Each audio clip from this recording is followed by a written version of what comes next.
My 3 children are slowly destroying me. My name is Daniel Harper. I am 68 years old. For most of my life, I was an ordinary man. I worked at a small logistics company on the outskirts of Chicago.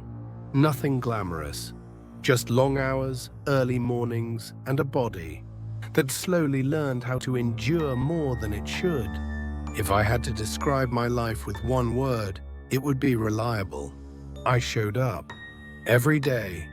For decades, I married young. We had 3 children.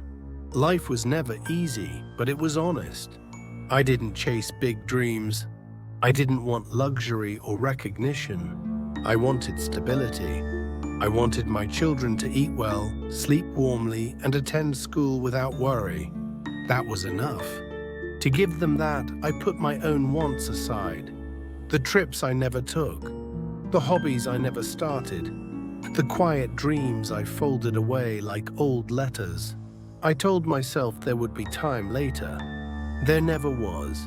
My oldest son, Michael, was sharp and ambitious.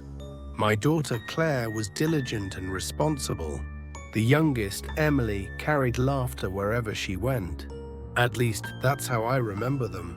I believed that one day, all of this effort would return to me as something warm. Gratitude, maybe. Or simply presence. I retired at 62. On my last day, co-workers shook my hand and wished me rest. I remember thinking the same thing. Now I can finally slow down. I imagined mornings with books, evenings with my wife, weekends that belonged to no one but us.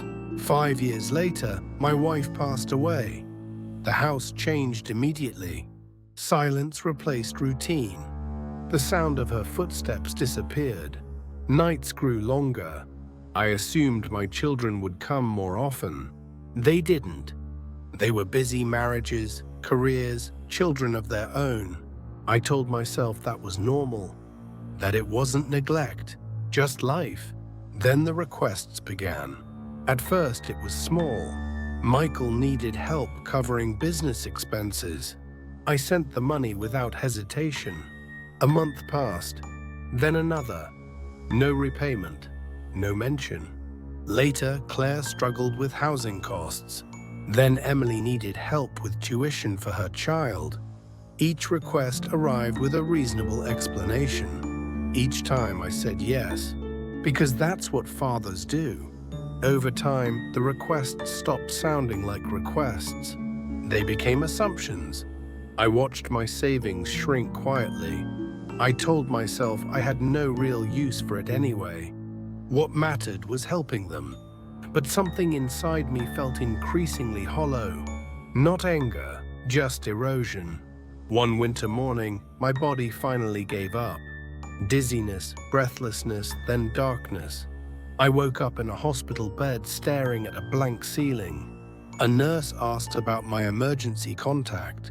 I realized I didn't have one. I called my children. None answered. I was discharged alone. That was the moment everything changed. Lying there, I understood something painful and simple. I had been useful, but I had not been protected. I had been generous, but I was not safe. Love had quietly turned into obligation, one-sided and endless. After leaving the hospital, I rewrote my will. Most of what I owned went to a local children's foundation. The rest became a scholarship fund. Nothing was left for my children. Not out of revenge, out of clarity.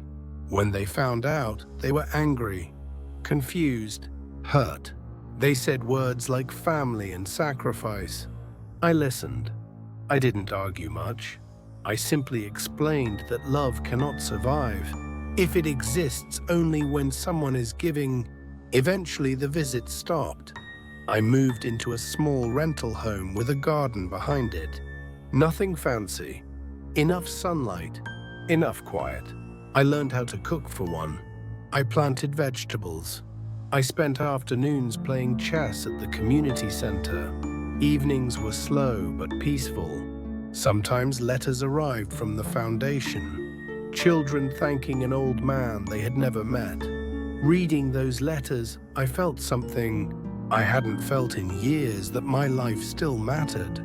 Months later, one of my children reached out again. This time, without asking for anything. We met. We talked, carefully. I accepted the apology, but I didn't rebuild expectations. Some bridges can be repaired, but not returned to their original shape. And that was okay. Now, when sunlight enters my living room in the morning, I sit quietly and let it warm my hands. I no longer measure my worth by how much I give away. I have learned that love does not require self-erasure.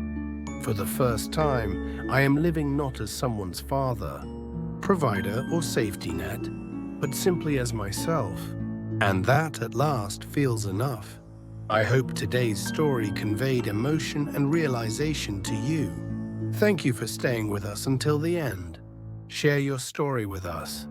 We'll tell your story to the world. Sharing makes the world brighter.